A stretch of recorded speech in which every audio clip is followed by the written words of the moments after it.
My name is Rodney Orosco, and I'm running for the Winters Joint Unified School District School Board, Trustee Area 2. And why don't you start out by providing just a summary of your background? I'm the incumbent, which doesn't mean anything really, I've been there for a while. I've been on the board, I think it's 8 years. I want to say I know a lot about the district, but it's a small town. If you've lived there, you know a lot about the district. Right. I think it's germane to this particular election because we're going through a lot of changes. I think we've had to cut budgets for the last 3 years, and it's just going to keep getting worse and worse and worse. And there's a lot you need to know, things that, unless you go to every single board meeting, you're not going to know. I mean, unless you're that connected. I think that's going to make a big difference. Okay. Just knowing. Can you give a little bit of your background, like your history, how long you've lived in Winters? And... Sure. Lived in Winters 8 years. I have a daughter who's a freshman this year. Went to her first dance last night. Another girl's 8 in 3rd grade. My wife was a teacher for, 3, 4, 5 years at the high school. Taught calculus. We lived in 2 places. We rented a condominium in Winters, and we decided we really enjoyed the town, so we found a house and bought one. And I didn't try to get a job there because they weren't hiring English teachers, so I got a job in Vacaville. So you teach English in Vacaville? Correct. Oh, okay. And you've been an incumbent for 8 years. Correct. What prompted you to run initially? Moved to town, and I wanted to get involved in the town. And being in education, I thought, you know what, I'm going to try. So I applied, and the woman whose spot I took wasn't going to run again because she actually wanted a job with the district. All right. So I ran unopposed, and I told myself if someone filed who had lived there, I was going to withdraw. Because, you know, we'd been there for 3 years, and if someone had been there for 10 years, but no one ran. So I just stuck with it. How many seats are up this time? 1, 2, 3. How many candidates? 5, 6. But one of the seats has gone uncontested, so he has the job. Oh, okay.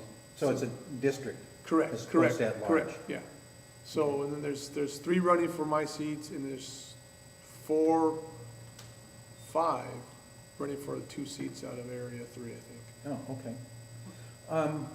Since you've served for 8 years, tell us a little bit about what you've done and what your priorities and issues for the future would be.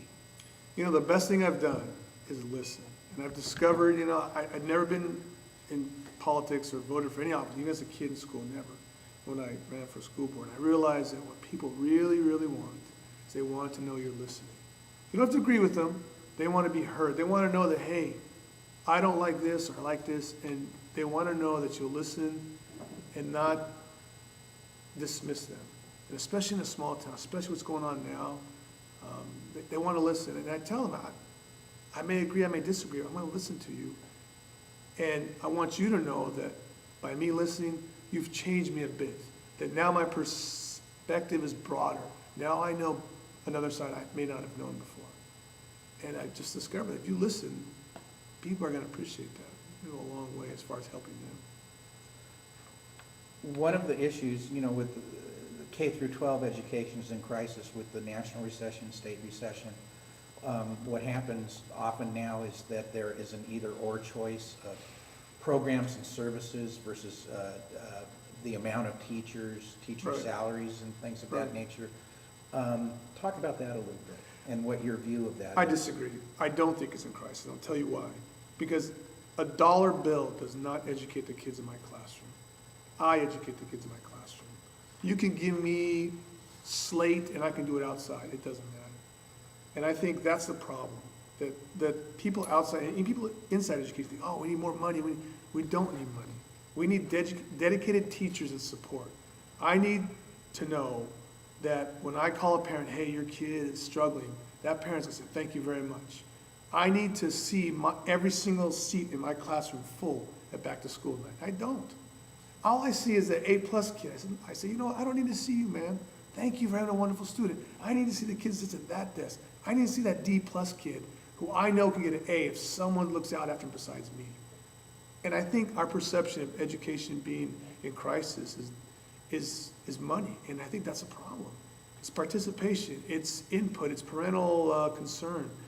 Do we need money? Sure. I mean, we need to pay lights and we need salaries, and that's, but you know, if we had everyone really cared about education, who was involved, the money would come. And I really think that's a mistake that we put on our kids and on our teachers and on the system. And I'm not a Pollyanna about it. I know we need the money, and I know the state's cutting money left and right. I'm on the board, I know that. But I also know that when I close my door, my kids don't care about $19 billion deficit. They care about, what are we doing today, Mr. Orosco? I'll tell you what we're doing today. You're gonna learn, because I'm gonna teach you. Did you attend public schools? I did. And do you have children that are attending? They're both going to winter schools. Okay. You mentioned a little bit about the money already and stuff. What, would you support revenue enhancements or increases in taxes or further cuts? We tried to get a parcel tax in winters to help us. And the reality was, we looked at it and we realized that we would never get enough. We would get some, but we'd never get enough to force counteract what was going on in Sacramento. And I was for it for several reasons. Number one, any little bit helps. But number two, I wanted the community to feel good about their schools. You know what, we're helping our schools. We're doing what we can. You know, yeah, you know, we pay a little more, but you know what, we care about our schools. And, you know, the gold standard for us was Davis, because they've raised, you know, 3 or 4 times now, and people always pay. And I said, why can't we do it? I mean, we care about our kids in our school district, right?